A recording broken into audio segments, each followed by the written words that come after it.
In here, David. Contessa, this is going to be a big one in the world of Washington politics. Our colleague Chris Cillizza, who writes The Fix over at the Washington Post, Chris Cillizza is reporting the Republican Senator Arlen Specter, who has been in the U.S. Senate since first being elected in 1980. He is a couple of years into his fifth term. Arlen Specter, the Republican, is planning to switch parties, which would give Democrats a filibuster-proof 60 votes in the U.S. Senate, assuming, of course, that there is some resolution of that Senate race in Minnesota. Again, this is a huge, huge political story in Washington in terms of the makeup of the U.S. Senate. Chris Cillizza reporting that Specter, who has been a Republican his entire life, he's been a moderate Republican, but been a crucial one as far as moderate senators trying to achieve some sort of bipartisan consensus. He has decided to switch parties from Republican to Democrat. He has apparently told colleagues, at least some of his supporters, of that.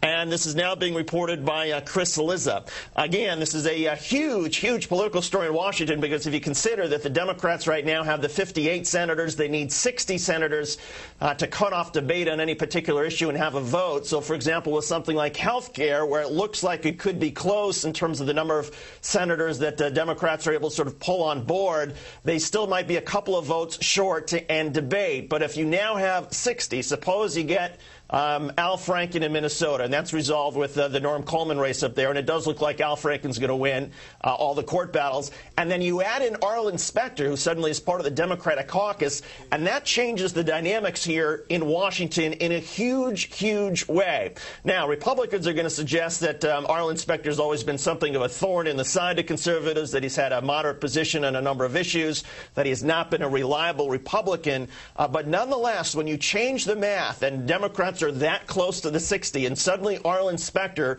is now officially caucusing with the Democrats, that is a very, very big deal. Now, why would Arlen Specter do this? Well, he's up for re-election in 2010. He is already facing a very tough primary challenge from former Congressman Pat Toomey, who's much more sort of a conservative Republican. So it was expected that Specter would face a very difficult time, perhaps, in the Republican primary. There's also, it appears, there's not a very strong Democratic opposition yet that has formed in terms of running for this seat. So Senator Specter, say that again, Dave? Okay, let's go to, we'll finish the thought here, and that is there's not a strong Democratic sort of opposition yet in this race. So Specter moving to the Democratic side, you would presume that Democrats would be fine to make him the nominee and hope that he can fight and hold on to the seat. But let's get some reaction from Savannah Guthrie, who's at the White House. Again, Savannah, the news just broke in the last 10 minutes. Any immediate reaction from the Obama administration in what is a huge political story?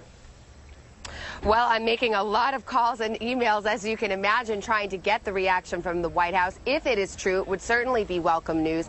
As you've mentioned, Senator Specter, the longtime Republican from Pennsylvania, is a moderate on the Hill, somebody who's certainly his own guy and definitely doesn't necessarily break down along party lines on any particular issue. In fact, has been a thorn in the side of his own party in the past. But I've sent a lot of emails out here at the White House trying to get some confirmation. Certainly, it's something that would be greeted, I think, welcomed by this White House. The more votes, the better. And, of course, the Democrats are so close to that all-important 60-vote threshold.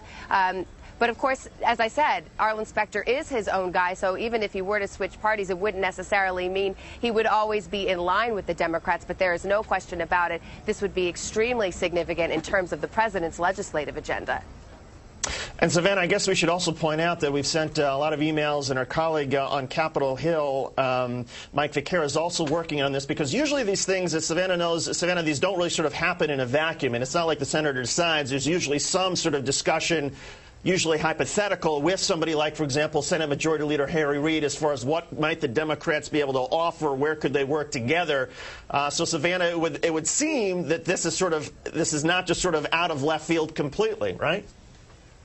Well, it feels that way at this moment, doesn't it? But one would expect that there had been some discussion, certainly with the Senate Majority Leader, perhaps even the White House, to talk about what it is that might be beneficial for the senator to change his parties. I think it does come as quite a surprise, and I'm just looking at my notes here, that we have confirmed from Senator Specter's office that he is going to change parties.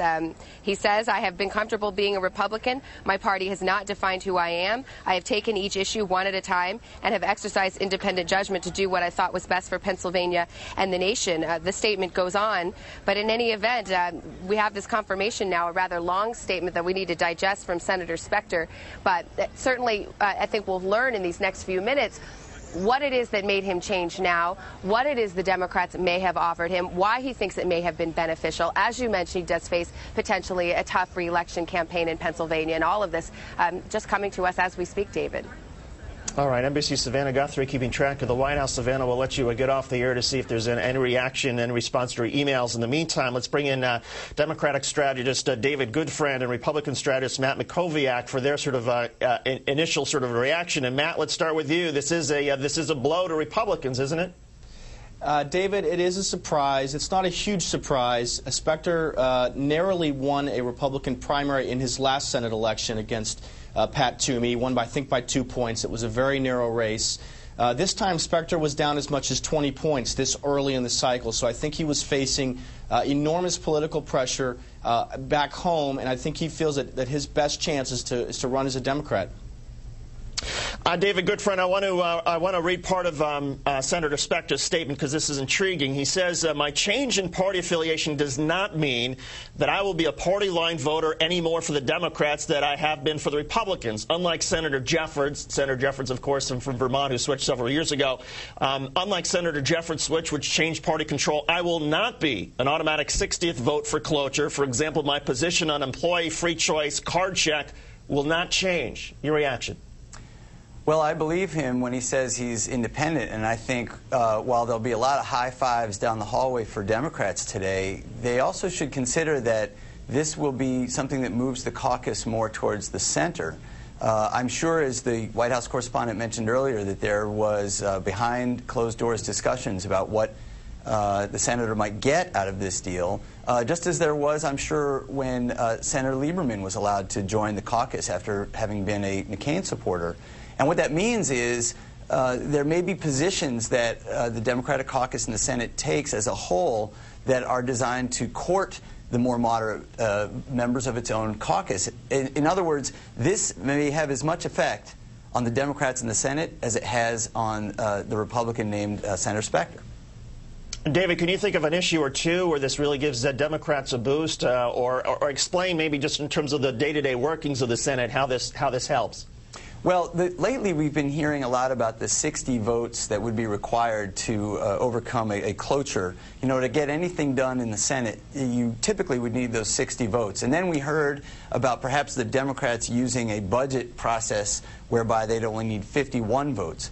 What this means is on those things where the 60-vote threshold still remains an obstacle, so most obvious would be climate change and the energy bill. There, this move by Senator Specter would have a huge impact. And of course, then you have to ask yourself, where would Pennsylvania fit in this particular debate, in this case, climate change? Pennsylvania's coal country, western Pennsylvania in particular. And I think it could have quite an effect if the Senate leadership decides to go down the road of requiring a 60-vote margin there on how the climate change bill is crafted in order to make sure they get the 60th vote. You know, health care is a little bit different because we've heard talk of the 51-vote threshold being used there, the budget methodology I described earlier. There, the switch of Senator Specter may not have as much an impact on the final bill because getting to that 60-vote threshold may not be very important. Now, let's not forget, over in Minnesota, you've got Al Franken. If he, too, is seated, as a Democrat, obviously, now you've really got a very changed picture in the Senate where the Pennsylvania/Specter interests line up with the Democratic caucus. David Goodfriend, Democratic strategist, Matt Mackowiak, Republican strategist. I think we're going to ask you guys to stick around. We're going to take a break, but before we do, a couple of things. We're going to be talking with Iowa Democratic Senator Tom Harkin later this hour to get his reaction. We're also starting to get a better idea as to what drove Senator Specter to make this decision, in part from his own statement that he's just released. He writes, since my election in 1980 as part of the Reagan Big Tent, since Since my election in 1980, the Republican Party has moved far to the right. He goes on to say, when I supported the stimulus package in January, I knew that it would not be popular with the Republican Party, but I saw the stimulus as necessary.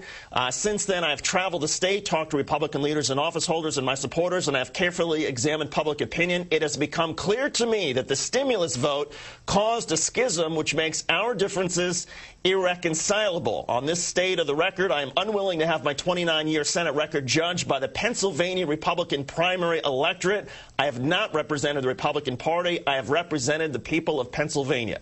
A dramatic move today from Senator Arlen Specter. We've got much more on this breaking political story on the other side of this break. You're watching MSNBC, the place for politics.